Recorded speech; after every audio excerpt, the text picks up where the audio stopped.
Another interview that I have. I'm loving doing all these interviews. And Sarah and I are together today, not so much as part of our focus tonight is NDIS, but Sarah is another empowered woman, so I can fit her into two categories here. So welcome, Sarah. Would you like to share with everybody, for those one, maybe two people that don't know anything about you? All right, so my name is Sarah and I am the co-founder of Swifty Matchy. I have a podcast myself and I've been running the support worker store for 2 years now, and I create a lot of content in the sector about support workers and the challenges and the do's and the don'ts and all the in between. And we get to have a bit of fun, Jackie, because when we're Yeah. podcast hosts, we get to interview some really amazing people doing amazing stuff in the sector. So Yeah. it's kind of cool that we get to reach new people and explain what's happening and who's doing what and share this, like, even though there's some really crappy stuff that happens, but there's some really good things that are happening too. Yeah. I love that. I think that and we are here to discuss last Wednesday, but what I love about what you just said is the amazing people that are doing amazing things.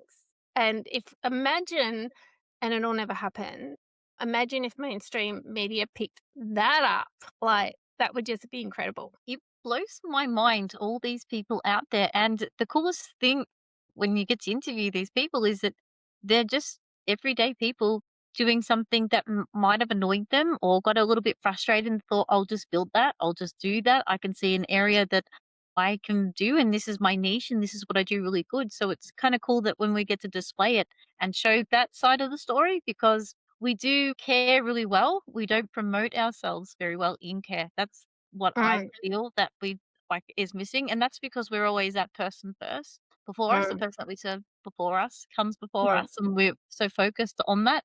And it's a good way. Don't get me wrong; that's really good. That's what we want people to put, person led and be the first there. But we also don't highlight what it takes to get there. Yeah, and it takes a lot. Yeah, Mm. I've found that too.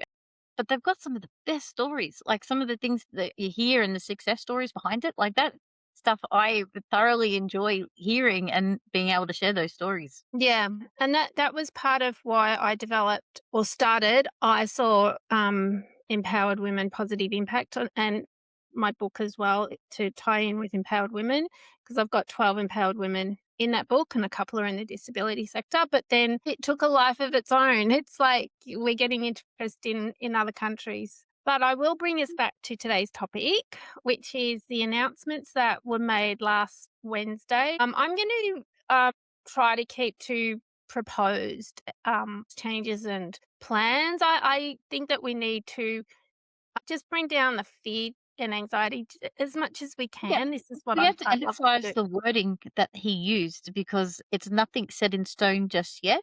It Mm, is putting the feelers into the market to figure out whether it sits or not and how the market will respond to it.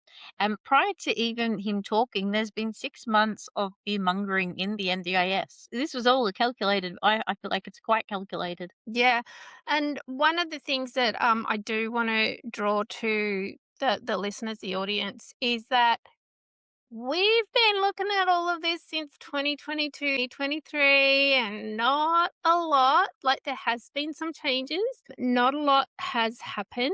I'm not saying it won't. That Mm, I can't say that. But one of the things that I'd like to say is that I've watched this, and when we get a big announcement, everybody goes, "Oh, what does that mhm, mean for me?" Right? Like we get a SIL, just for one mhm, example. But I've noticed that the actual changes they implement, such as funding in plans being cut by a third, like that's mhm. been going on for 18 months and there wasn't anything much said about that. Every plan, every plan by far had a cut. And then to the point that as a service provider, you'd be looking, how can I make this work for this individual? Because they're used to coming to service 5 days and now they can't. They're used to Mhm, having a one to one, they're used to being in community, and now they can't get what they used to have. So how do mm, you justify that as a service? It's a massive effect. And mm, we knew that these cuts were coming because we can even tell by our support worker market as well, because their hours have changed mm, dramatically. And then mm, we got providers cutting hours as well. The support workers get cut. It has a ripple effect already, and it probably would explain why the turn rate at the moment, I think it's like 50% of support workers are turning out, not coming in. We're losing more mm. support workers than coming into the sector. Yep. Yeah. So that brings us to just reading my notes. One of the things that the minister spoke about, which was that cut for social and community. Now I know that's a bit of an area of yours that you're very familiar with. So would you like to just talk to that a little bit? See how much we can just reassure people a smidgen. We can't reassure you We 100%. we we can, but I feel like history repeats itself, and Mm, I feel like this is a part we don't talk enough about. Remember, at one point in the 80s and early 90s, institutions were closed down, and from the closing down of these institutions, people were supported into community, but also some. When I say supported into community, community living, community spaces, community opportunities, whether that was our neighborhood house, our pubs, our football mm, clubs. This idea of coming back to community is not an old one. It's actually, oh, sorry, it's an old one, not a new one. It's mm, nothing that hasn't been done. And prior to the NDIS, as a support worker, I was always taught, mentored, and guided that our aim was to get people back into community, regardless whether it had to do with their funds or not. The aim is to have community living. So prior to the NDIS, part of my role was to get back people into community, whether it was going to the local gym by themselves, whether it was catching the train by themselves, whether it was going into a neighborhood house mm, independently as possible. So we like the funds is like I think it was 200 million that they're going to put back into community. mm, Fantastic. I think it's a really awesome thing to push people to, where you live is where mm, you want to be around and create those friendship groups within your own community and not outsource that type of stuff and not have a support worker that is paid to be your friend, mm, actual friends that you can create within community. Fantastic. All for it. mm, But the only thing that I would love to see, and I think I need a bit more understanding is how to get somebody back into community and transition from support work without. That's the mm. space I'm really like wanting to bit more to know. But the thing is, the information's not out yet. So No. we don't know. But No. if we have the mindset and have that positivity, like, oh, yeah, that means that the people that we provide care for are doing activities within their community and creating friendships and opportunities in their community for them. I don't see that as a bad thing. No, I agree.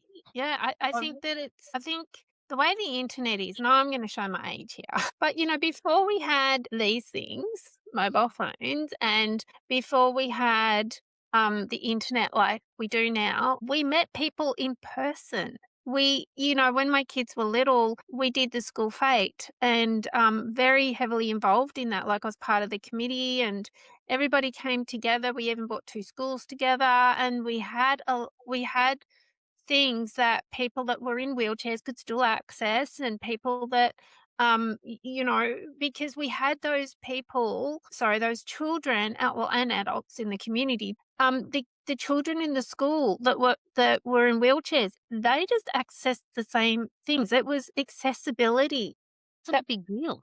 Like, it was just no. a part of it, and that's Yeah, what we want. We want people back yeah, into community. We want that back because it serves a person's health and well-being, and we know that people that are more happier live longer and they do more and they're more engaged, but also as, support workers, providers, how good does that feel when you get to support somebody back into community? mm, How good does that feel when you get to see somebody actually achieving their NDIS goal? mm, How good does it feel for that individual to say, "Yeah, against all odds, I have now been as independent as I possibly can. I can catch the bus.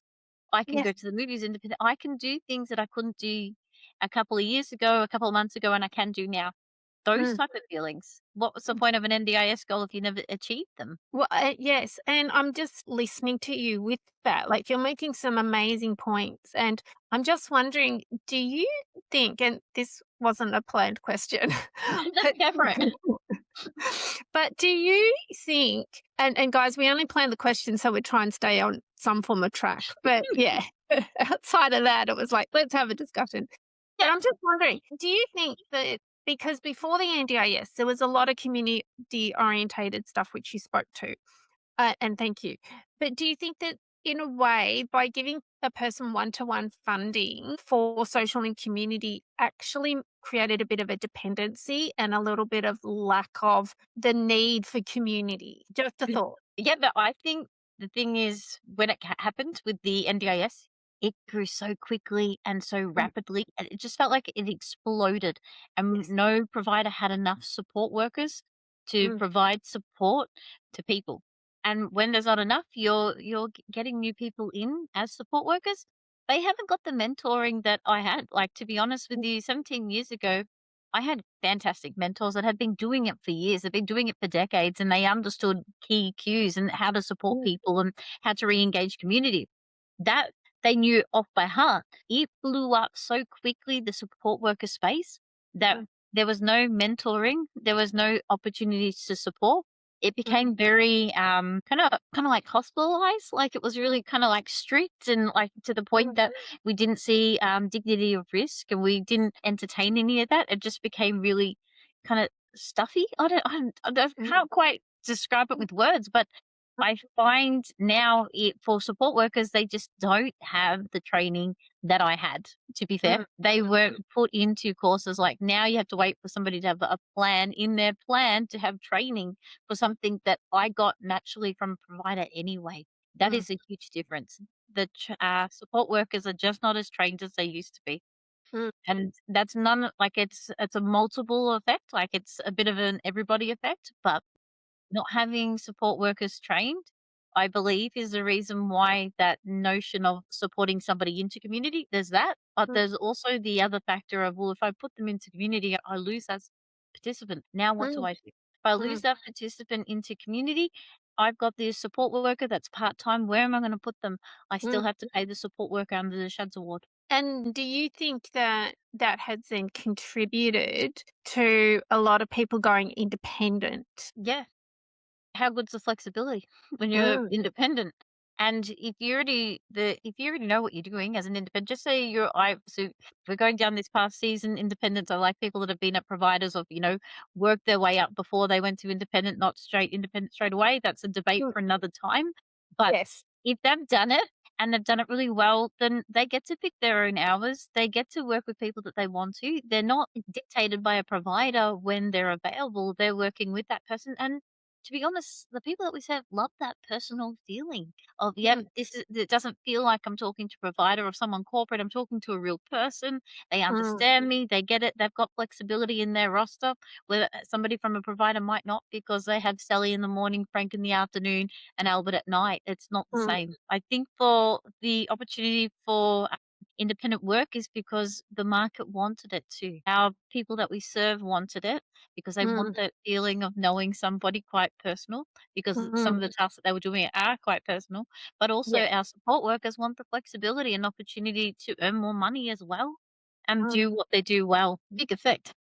Yeah, yeah, yeah. There's a lot of moving parts that a lot of people don't understand. Yeah. And if you haven't been involved in the NDIS, and this is what I've been commenting on politicians' posts, and I've been going, come talk to somebody that's seen all avenues of it. Like, I'll put my hand up. You can come and ask me questions because I've been there. I've been the support worker. I've managed the support worker team in a registered provider, and I was very much on mentoring people and checking in on staff and meeting all the participants and doing all those things. And then I left and did support coordination. And then I went out on my own under I always had my company, and my focus was helping people to not need me, even as a support worker. But then I kind of fell into the compliance part of it. Well, Yeah. that kind of helps with registration coming up. Yeah, yeah. Definitely, it's interesting what was said about registration and what's coming up with registration. Can you dive a little bit more? Because for a lot of people, it's kind of scary. Like, there's a lot of independents going, "Do I need to register?" There's a lot of businesses, "Do I register now or do I wait for them to tell me Mm, to register?" There's mm, a lot of mixed messages out there. Is there anything you yeah. could clear up? Yeah, I'll give it a go. I'll give it a go. So, one of the things that people, if you've known me for a while, one of the things I've always said is let's take a wait and see approach. But while we're doing wait and see, we prepare. So, one of my biggest things is around compliance and understanding how audits work. I've done some education in that, learnings. And so, the biggest thing is that Yes, mandatory registration has been spoken about since 2023, right? The biggest thing is I do think it is going to come in some form. Exactly when, I don't know. But what I would highly recommend that people do, as an independent or even a small provider that's not registered is having your documents, policies, and procedures in place. And by in place, I mean it's not just having them, it's actually using them, it's completing certain forms. And while someone watching this might go, I don't need that. I'm an independent. I don't need it. Like I hear that 100 times over. You do. Why do you need it? For a couple of reasons. There's the NDIS code of conduct. And let's just forget about registration for a moment. You are providing a service to a vulnerable person. You need to understand what are their goals that are pertaining to your services. How are you going to help them achieve those goals? Because if they don't achieve those goals, they don't keep their NDIS funding. Like it's just that simple. Now, how do you do that safely? How do you prevent an incident? How do you show evidence that you've actually done this work? Right now, all of this can tie into showing that you're not committing fraud because, you're not like, Yeah. unless you are. But how do you show evidence, right? Like, showing evidence that you attended a shift is possibly a timesheet signed if you don't use apps. It's your care notes that lead into how you're helping the person with their goals, i.e., you took Mary shopping. Okay, great. What was the purpose of taking Mary shopping? So she could get the food for dinner. Did you do the shopping? Did Mary do the shopping? Did you do it together? You're building capacity. Maybe one of her goals is to be able to cook her meal by herself. And to get her there, there's a few steps along the way. It's going to take time. That's a benchmark. Like, if you want to do a really good job by somebody, and any job that you want to do in this world, do it really well. But I would put that as a benchmark of wanting to do well for that person. But you're right. There's that element of breaking down an activity because we need to be able to tell support coordinators what we're doing, plan managers understand what we're doing then and there, even Mm, the families, just to give them that reassurance of what yeah. happened today. Because if, like you said, if it's a community, that's like $70.23 an hour of an NDIS Mm, package mm. taken to go out.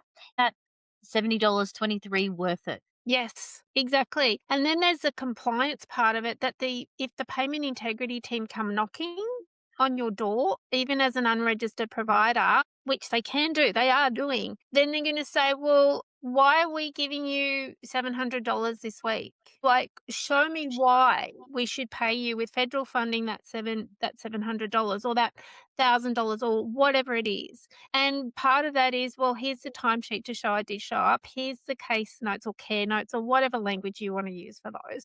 That we worked on Mary's goal of becoming independent, and part of that was shopping. Okay, what else did you do? How did you keep her safe? So they're not going to ask you that. They're simply going to say, where's her risk assessment? Now, if let's take the worst case scenario of Mhm. what the minister has said, and personal care is now high risk and registration thing. If you were to apply for registration today, which I would say, have you got the money? Why do you want to do it? Like I'd have that conversation. I'm not going to say yes. I'm not going to say no. We're just going to break it down, and then you, as a business owner, decide. But if you go to audit today and you haven't been doing care plans, you haven't got shift notes or care notes, whatever, you haven't got timesheets, you haven't got policies, you haven't got any of that in place. An auditor's going to go, well, what have you been doing for the last 2 years with Mary? And you're going to probably not get you're probably going to have a lot of non-conformities or non-compliances.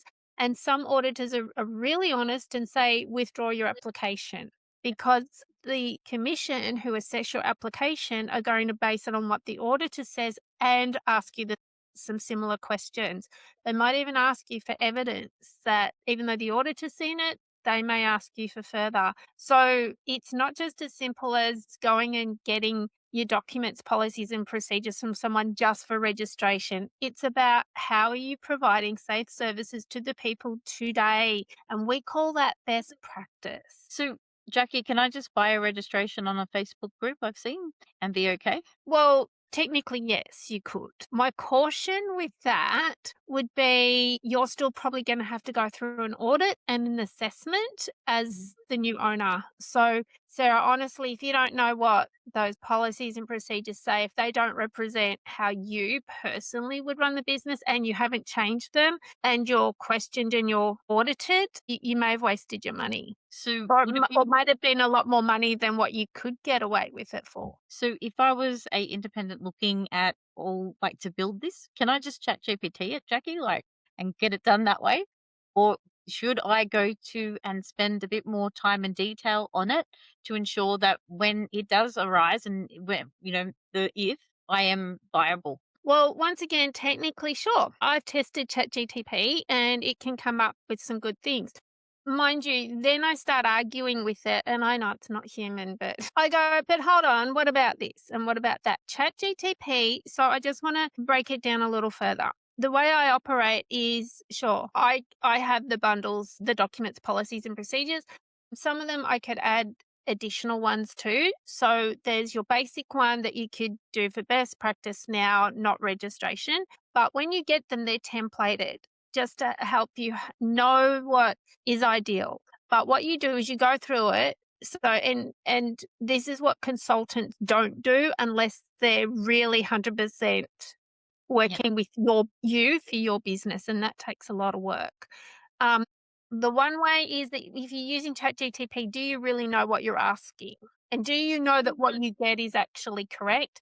And how does it represent your business, your unique business? Because Sarah, you and I could both go out there and open up a support worker business and ChatGTP it or consultant it, but we don't really know whether what we've got is right. It might pass an audit, but here's the thing, that's a paper audit. It's not if you're working with someone now, your audit isn't a paper audit. Your audit is demonstrating you know what you're doing, you're keeping people safe, and you're meeting that level of compliance that the commission want you to. So, sure, you could chat GTP it, but you're not going to know what you're not necessarily going to know you've got it right. And sure, you could buy a business that's already registered, but you still have to personalize all of this. You're going to have to do some work. Or you could pay the money, start afresh. If you want to go with a consultant, go with a consultant, ask around. If you want to work with me, you can work with me. But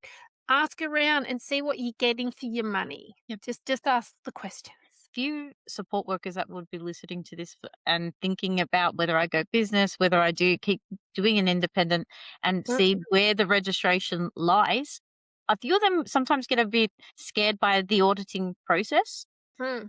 With it, can you rest assured that for some people that auditing isn't really a bad thing? It's actually a good thing that it gives you a benchmark and something that we all work towards for providing really good quality care for the people that we serve. Yeah, I love that question. Auditing, because you want to pass it, especially to get registration, right? But a good auditor is going to say, all right, so we're looking at what you are doing well. We're looking at what do you understand about providing personal care or what do you understand about providing social and community care? And think safety and duty of care. So, duty of care to yourself as the service provider or business, duty of care to the participant, duty of care to the community. Because if you're taking someone out in community and they get triggered, what are you going to do? Right? Like, so it's understanding all of these things. And a lot of what auditors are looking for is that incident minimizing opportunity for incidents, which is where your risk assessment comes in. Like it's when you understand, and then the feedback that you get, if you can look at it as not a criticism, not a failure, because you often get time to rectify certain things. Now, you can't go back. If you only got your documents and that, and you only did things for today because you're going to go for audit, but you've been working with someone for 12 months or 2 years, you can't go back. I don't recommend backdating anything ever. I've heard of it done. I've seen it done. It's a big no-no. You got to be honest, right? And sometimes what happens is you might be better off just getting a whole new an ABN and just starting afresh. But that's a discussion. It's not a just discuss it with somebody. I very very carefully here. But the biggest thing is think about risk. So when the auditor gives you some feedback where maybe you could improve, go see it as an opportunity. Oh, wow, I never looked at it that way. I didn't understand that. Okay, now I'm going to learn. Now I know it, Yep. right?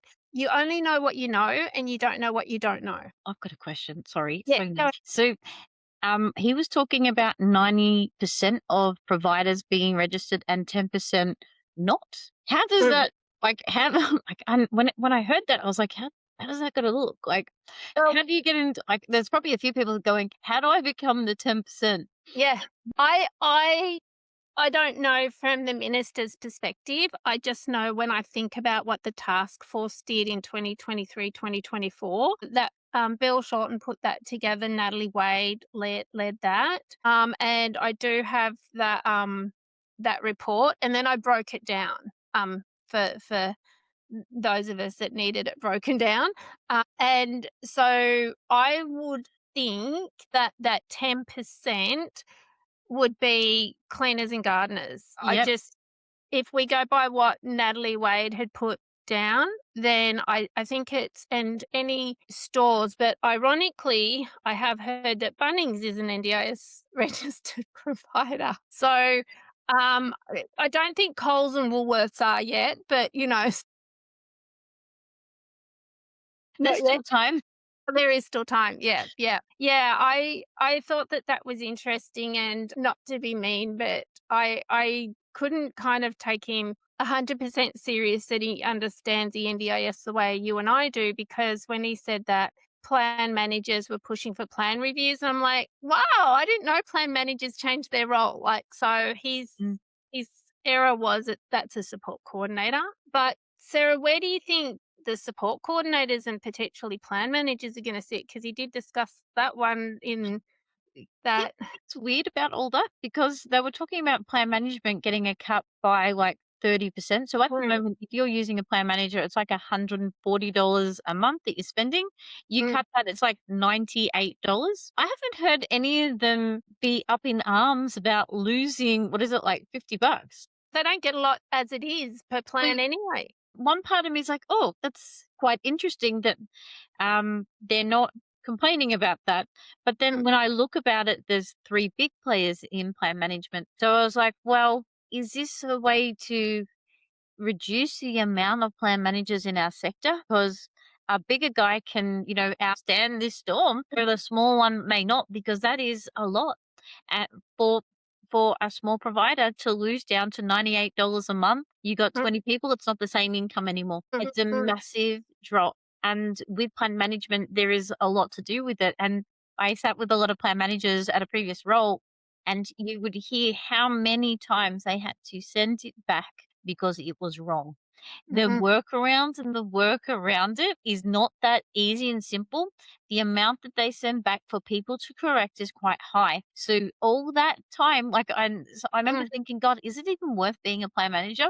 Because the mm, amount that they've sent back, this one person in particular, I was like, they keep sending it back. Like they have by far 100, was it $140 for that mm, for the month gone. Like, in hours and admin spent chasing mm. this one thing.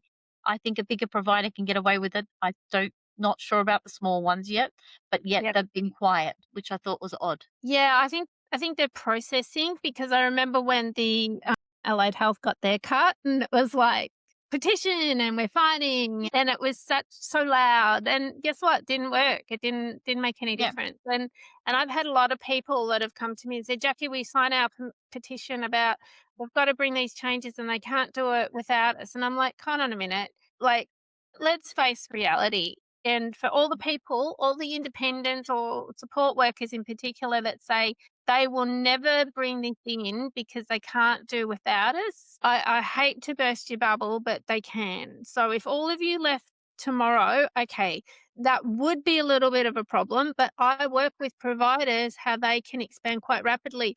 And if you leave, I'm getting a bit animated. If you leave, that's your choice. And what are you going to do for a job? Yeah. I got told there's always another support worker. Okay. I get it. Like, yeah. And like, it doesn't sound very human that Mm, saying a statement like that, but mm, there's other people out there looking for opportunities to work and love working in the support worker field as a profession. And mm, it might not be straight away, but eventually we all get replaced yep. because someone's looking. Yeah. So for the support workers and the sole traders out there right now that are thinking that they won't bring this in, look, they've been trying to bring it in for years, so I can understand that skepticism. I can understand, yeah, whatever, which is why I say to people, watch. Like, be prepared. Be prepared for registration from the 1st of July or Yep. from tomorrow or from whatever. If you're running your business properly under best practice strategy right now, then guess what? It's not that expensive. All you have to do is go through, like, maybe have someone like myself just go through and check everything. Yep. So do a gap analysis and then prepare for audit and then do your application, which most of it you could do yourself. But once again, if you need someone to sit with you, I know quite a few people that are not after doing it for you, they will Mm. do it with you, which is the best gift to yourself. It might be time consuming. So, really, the cost is some time, maybe a gap analysis or a coaching session or a brief consulting session, and then your audit. It's not going to be $35,000 or something like that unless you suddenly expanded from a sole trader to a company. Then it's a whole other discussion. It's being prepared, and I think we should all be prepared because there was Mm, also the talk of kicking 160,000 people off the NDIS. And then I started to do some of the maths, like, oh goodness, mm, like, if some people do move away from the NDIS and support stop for support workers, mm, that can be quite a chunk. Like if you think about it, mm. what, one person a week, give or take, let's just Yeah. like a figure here. One Yeah. person that you provide might be $300 a week. If you get two, maybe 6, 3, maybe 900. Yeah, let me give a Mm, bit of a estimation here. If mm, you lose some of the people that you're providing care to, that means mm. you're losing a bit of your income as well. So Yeah. it's also having, I think, strategies in place that, if and like even with plans being cut at current that no one's talking about, I know we discussed this before, but Mm, mm, we need to have plans in place that if people are going to leave, if I'm an independent and someone's going to leave, I need to mm, be able to put myself in a position that I can pick up more work or work for a mm, provider. And there's nothing wrong with working for a registered provider too. If you're an mm. independent, for a few people, I know inside dies a little because the flexibility isn't there, but the protection is. Yeah, yeah, 100%. And just on those figures too that I've seen in the media that it costs like, they go, oh, it's on average $62,000 per person, which I mean, I'm sure like me, you've seen some massive plans and you've seen some short, like small I've seen plans. some really depressing ones. Yeah, yeah. But I like, and people are going, "That's a lot of money." And I said, "Well, let me break it down for you because 20 hours of support work a week, which for some people is not enough. Like, Mhm. that's helping them get out of bed. It's only 3 hours in a day if we added it to 21. That total over 52 weeks is $72,000. Now, we haven't even added on the plan manager, we haven't added on allied health, Yeah. and then if they get a support coordinator on top of that, we haven't added in that. Like, so that would be actually smaller services. Like, it's not a lot. Yeah, but then I look at when I see those hours and I try to think, I think, God, that's might be somebody trying to get out of bed to go to work. Like, just because somebody has a disability doesn't mean that their care is just providing like through like shopping or Mm, getting to appointments. It actually might be getting somebody out to get to work as well, and they mm, contribute to the community as well. So yep, it's a bigger problem in that mm, sense when we need to justify it. And so one part of my thinking was, how do they know the exact number, 160,000? mm. Where do they Mm. pull that number from? Then how did he decide 600 was, and then I didn't mean to cut you off, but then my brain went to, so let's say we get to 6,000 people, right? What happens when someone else needs to be on the scheme? Do we go, "Nope, sorry, we're capped." I don't know, like, Is like my thinking is, do we move people from NDIS to aged care a lot quicker than what we previous had? mm, Yeah, because then the funding is different. yes, Yeah. So I was like, what? I was like, oh, because there's people that are past the age of 65 getting NDIS funding when they mm, could yeah, hypothetically sit under aged care. yeah, Um, yeah, that's a I'm point. Yep. I looked at it as well, like, if I go back in time because I can reflect now. Back in the heyday, they used to rate people out of the system out of 5, and the Mm, funding was according to where you sat on your level. And mm, I recall when, like, level 1 was somebody that never needed services, just mm, a person here and there, and that used to be, like, would have been, like, $6,000 a year. Then the next mm, person was around, like, the 12, 14, and then mm. it slowly built itself up. I sort of wonder, are they bringing something like that in? Because if you sit on the lower end of the scale, you don't need as much support. And that would almost fit in with the ICANN assessment, which is what the minister referred to as Mhm. that standardized one that's all about the capacity. I look, without getting shot down by the listeners and viewers. I actually think that's a really good concept because it's about supporting you. So if you need a lot of support because you have very little capacity, okay, that's valid. But if you have a high capacity and there's just maybe those occasions like people with autism and ADHD and acquired brain injury, and there's just some days where it's just too hard and you need that because then your capacity is diminished on those tough times, then that's a fair assessment. Like, I know it could go anywhere, like, really, Yeah. like, how it could look, but I was just curious about, have they already, like, put it like a sticky note on certain files and went, "Right, this person here, a part of the Yeah. 160." Like, I found that there's gotta be more things at play than we're aware of, and Oh. with what we're learning with AI right now, and who's not spending their plans and why. Oh, yes. Now that's a good one as well. Like, you could just imagine them sitting there going, "Oh, yeah, they're definitely in the one." Mhm. So 1 out of 100, the number. And then when I was doing support coordination, I came across about 5 people who had a plan. It was like a 2-year plan, had spent nothing on it. Local area coordinator gave the company I was working for these plans, and then my boss gave them to me, and I rang up and I said, "So you've got an NDIS plan, do I?" And I went, "Yes, like Mhm. it's this and this is what it looks like." And they went, "Oh yeah, we didn't know what to do with that." Yeah. Because no one had connected them with the support coordinator to understand what it all meant. So then I said to her, "Well, I can come out and see you face to face and sit with you and just break it down of what it means." And she goes, "Can you email it to me, like what it all means?" And I went, "Okay, is there a reason you want it via email?" And she said, "Yes, I don't like people." Oh, well, that's a fair point. So I Mhm. said, but this will involve people. So why don't I email to you what it could look like? You get back in touch. And if you prepared to meet some people, we could do that. Now, this took 6 months to actually get to meet people and like to the next level.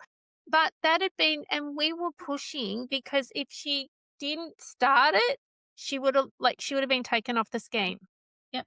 And it was all, and what it came down to is not that she didn't need it, it's just her fear and judgment, her trauma, and also then nobody explained it. Didn't understand it, didn't know what's a plan manager, where do I find them? Why do I need a support? Like what does core support mean? Like who does that cover? It is Mm, so confusing. Even explaining quarterly funding and the rollover, whether it happens, and they're talking about taking the rollout over out. yeah. So at now for providers, it's really quite can be quite difficult because you're not just the only provider providing support to this person. So it's Mm, kind of like a game, who can get it into post quicker. So I can guarantee, who can I batch this real quickly so I can actually, sign it off and actually get paid for the support before the other mm. provider gets in. It's Yeah, yeah, and brutal. the thing too is that they haven't even discussed self-managed participants in there. Yes. There was no mention of it, and I was, like, sitting there waiting, Yeah. managed participants, and without being nasty, if we wanna tap fraud on the shoulder. It's across the scheme. It's not just the providers. It is not just the unregistered providers. And just because you have your NDIS registration doesn't make you a good provider. Like, that's not the tick of approval. And so if you're a participant or a nominee listening to this, check people out, like, watch for it, keep an eye on the funding like you would your bank balance. Yeah. Do that, because at the end of the day, if you're not approving invoices, people can put whatever they want on that invoice, and unless someone goes, "That's a bit strange, that they usually do 2 hours and now they've suddenly done 4." If nobody's doing that, you've Yeah. just lost 2 hours of support. And it can be it's a killer from kilometers as well. Like, yeah, Yeah. they traveled 700 kilometers, did they? You know, like you cross it. It's almost like, but as we getting like systems are getting smarter too, you'd be really silly to play with it because you Yeah. will get caught. It's not a matter of if, it's a matter of when. To be fair, Absolutely. yeah, And that comes back to what we were talking about before about that evidence. Because anybody can write anything in a shift note or a care note. Anyone can put anything on a plan, but I can tell you right now, I can tell when it's been made up and when it's actually true. Like, I've read some care plans and I went, "You didn't ask the participant any of this. yeah. You didn't confirm any of this." And I went, "Yes, I did." And I went, "No, you didn't, because that's not what you're case noting." So sure, give it a go if you really want to, but just, you will, as Sarah said, you will get caught out. But I think the biggest thing is in all of this is that many of us that have been around since day one, or even the planning stages, have gone, "That's nice." We're not commenting, like, I mean, sure, I did the breakdown and I did that live, that's on my YouTube channel, but we're not focused on this being a bad thing. We're not focused on this being a good thing. We see good and we see challenges in all of it. Think But aware that it needs to change. Like something needs to give somewhere along the yeah, line. And this is one of the things that have to give to it's kind of like having a reset and it's resetting of what good care looks like. What mm, the aim of the NDIS at the very beginning was about mm, choice and an opportunity to have control, but mm, also to connect with others. yeah. So I'm sure you were there in the Red Sea as well. Yep, yep, and I was out there at the I remember being a new nurse, enrolled nurse that we called back in the day, at St. Vincent's Hospital many, many moons ago, and I remember being on night shift one time, and I walked in and went, "Where is everybody?" Like, and they said, "Well, we've got skeleton staff," and I said, "Why?" And they go, "'Cause we're protesting." I said, "At night?" And they went, "Yeah," and I said, "I'll stay on the ward, it's warmer in here, but I'm still like," and I said, "I promise I'll protest tomorrow."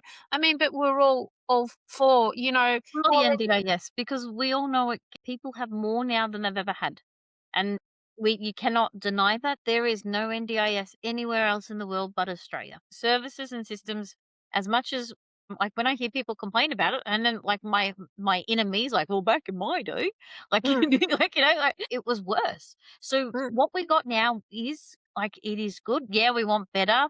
Yeah, it mm, needs to be fixed because there are parts of it that don't make sense and that doesn't rhyme, and it's not in the best interest of the person we serve because we mm. can see that by using all these multiple different services, it's draining their funds for what Mm. they actually really need to be and where they need to be in their lives because it's a whole life approach and how we can support them to live the life on their terms and just be like you and I and have an ordinary life. Yeah, and that's what I read somewhere too, that, I won't get this right, but this person said, "The NDIS gives me what another person takes for granted." 100%. Do you Like, yeah. remember the first lot of when the first NDIS plans came out? And so back then I was on like I learnt block funding, so I knew that. Mm, I remember the first plan that I opened and went, "Oh my god, this person now gets to have an opportunity to leave their house after they finish day service. They get a mm, one-to-one to go to the gym to work on their health and well-being. They mm, never had that before. Beforehand, it was mm, mum and dad doing that. We mm, now have an opportunity on the weekend to go hang out with my mates, go join mm. the local FIFA footy clubs. I get to do things that I never got to do before. Now I have these opportunities. before, like, when people first entered the NDIS, it's felt like their whole worlds exploded with Yeah. opportunities of things that they couldn't do beforehand and we took for granted. And then Yeah. I see why a lot of people are quite fearful because I remember what it was like first having it, knowing that I've got this opportunity, and now that it might be taken away from me and I might be a part of the cuts as well. So that part Yeah. there is quite overwhelming for a few people.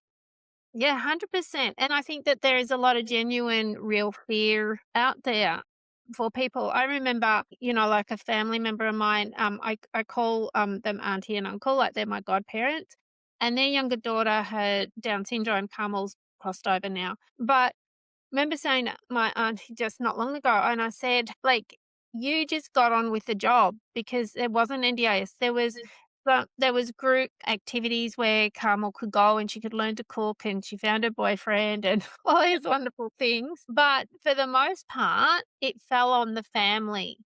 Yeah. And like any parent, you worry about what happens to your children when you're not around. And the last thing that they ever wanted was Calm to go into a group home or whatever. And they made her as independent as possible because they learnt around Down syndrome and they did what they could. But imagine how my auntie's life would have been, especially when my uncle was out working, what her life could have been like if a support worker would have been able to take Carmel to the group activity or Yes. something like that. Well, the aim of the NDIS was to keep people in their homes, in their families longer.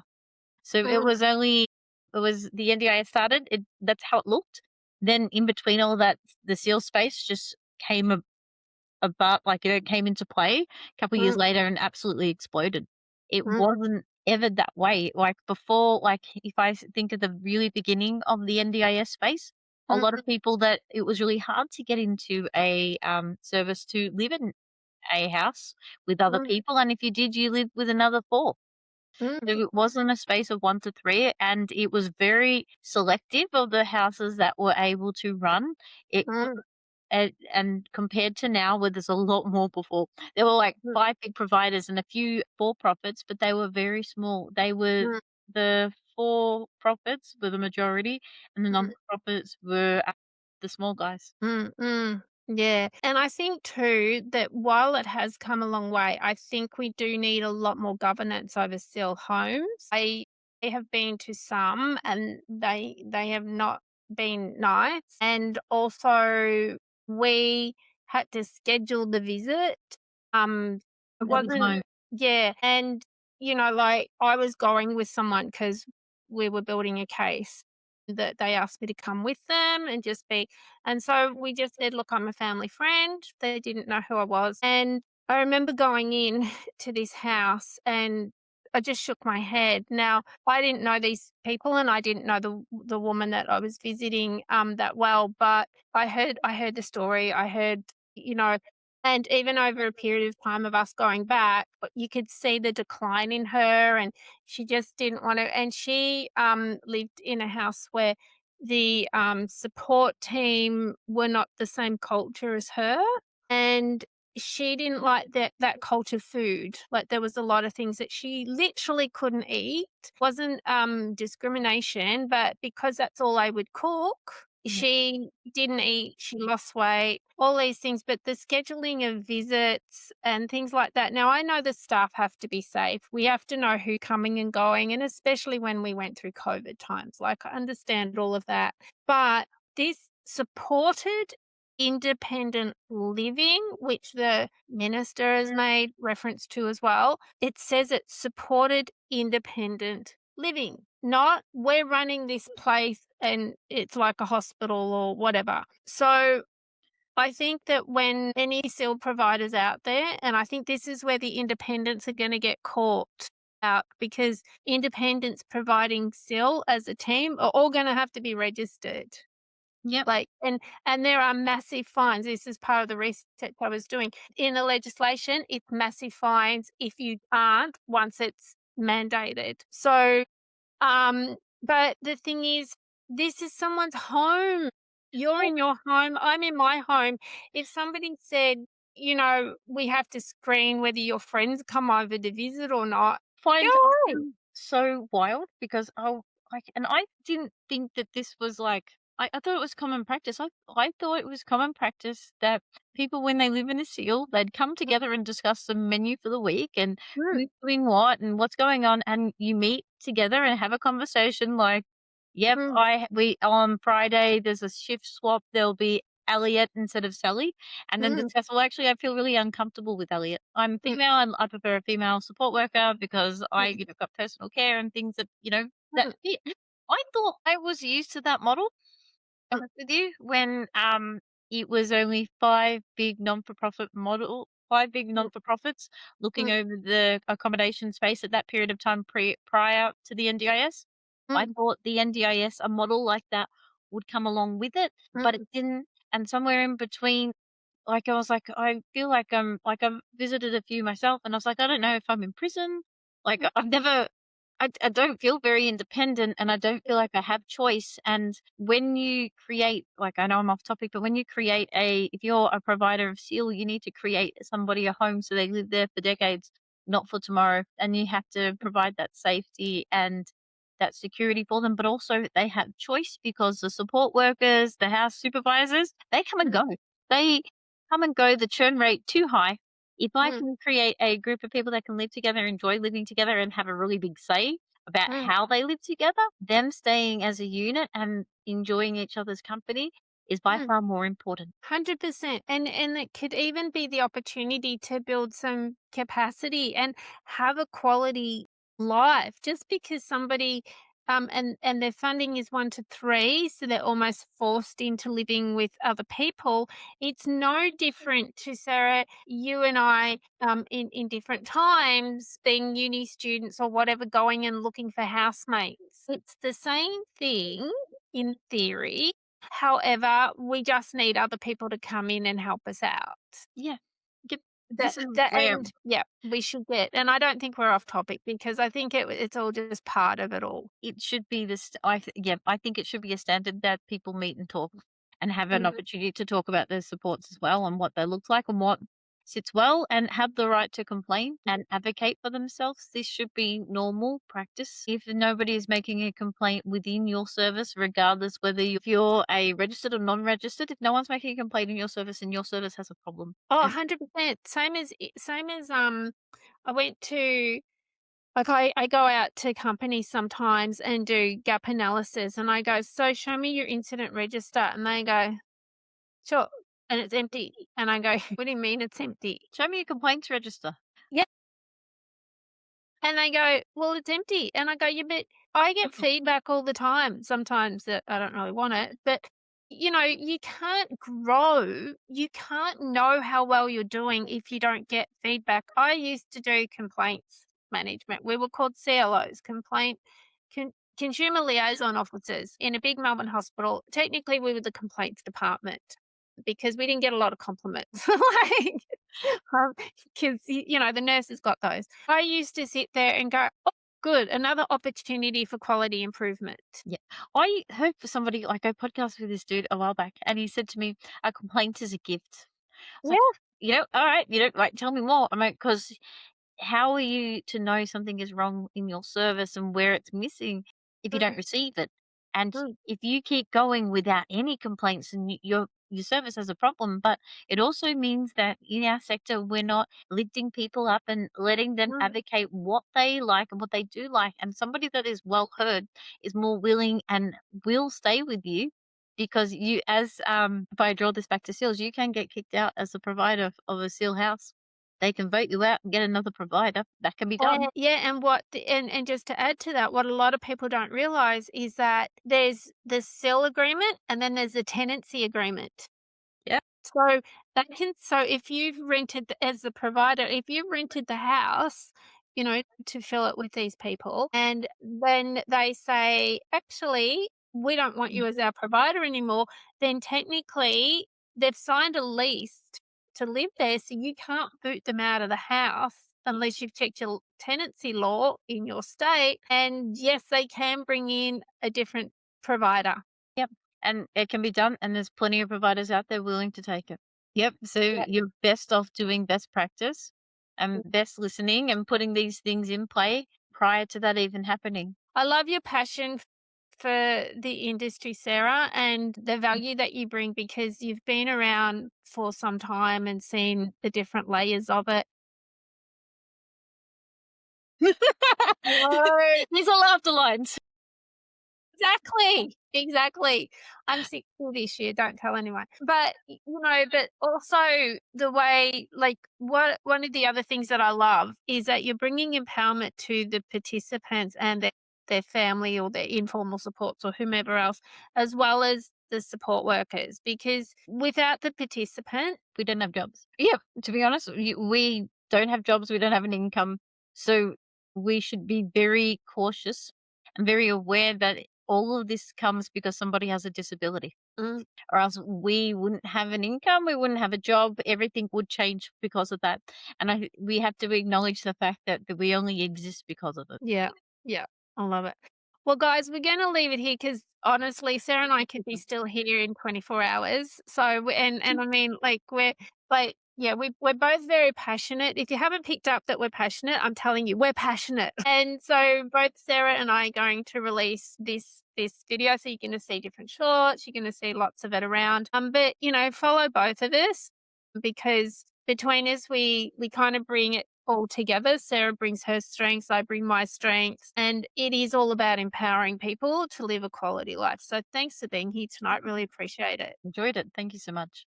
You're welcome.